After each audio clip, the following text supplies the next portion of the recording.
শিক্ষা মনোবিজ্ঞানের পরিধির পয়েন্টসগুলো নিয়ে আলোচনা করতে এলাম পরবর্তী ভিডিওতে। দেখতে থাকুন, লাইক ও সাবস্ক্রাইব করলে খুবই ভালো হবে।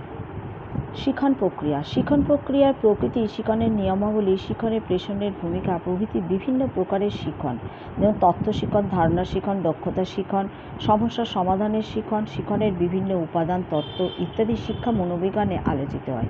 দ্বিতীয় হচ্ছে প্রাথমিক মানসিক উপাদানে কী কী আলোচিত হয় না, মনোযোগ, স্মৃতি, বুদ্ধি, সৃজনশীলতা, যা শিক্ষা ও শিখনে বিশেষ প্রয়োজনীয় হয়।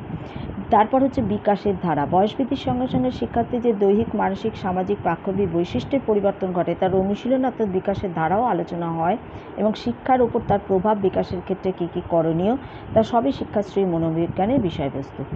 4 নম্বর হচ্ছে ব্যক্তিসত্তার বিকাশ। ব্যক্তিসত্তা কী এবং ব্যক্তিসত্তা বিকাশের বিভিন্ন দিকগুলি আলোচনা করা, তার সঙ্গে সামঞ্জস্য রেখে শিক্ষার বিষয়বস্তুকে সুনির্বাচিত করাই হচ্ছে এই শিক্ষা মনোবিজ্ঞানের কাজ।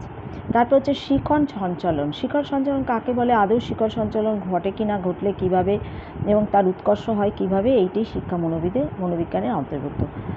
6 নম্বর পয়েন্ট হচ্ছে ব্যক্তি স্বাতন্ত্র্য। প্রাকৃতিক নিয়মে ব্যক্তিতে পার্থক্য লক্ষ্য করা যায় এবং এই পার্থক্যগুলির বিভিন্ন দিক, পাঠ্যক্রম, পাঠদান, মূল্যায়ন ইত্যাদি। ব্যক্তিগত পার্থক্য দূর করা নয়, ব্যক্তিগত বৈষম্যকে ভিত্তি করে ব্যক্তিত্ব বিকাশ ঘটানোই হচ্ছে গণতান্ত্রিক শিক্ষার লক্ষ্য। এবং এইভাবেই ব্যক্তিগত পার্থক্য কেন হয়, পার্থক্য ভিত্তি করে শিক্ষা কীভাবে পরিকল্পিত হবে ইত্যাদি শিক্ষা বিজ্ঞানের অন্তর্ভুক্ত। পরবর্তী আরও কতগুলি পয়েন্টস আছে, সেগুলো নিয়ে আসছি পরবর্তী ভিডিও।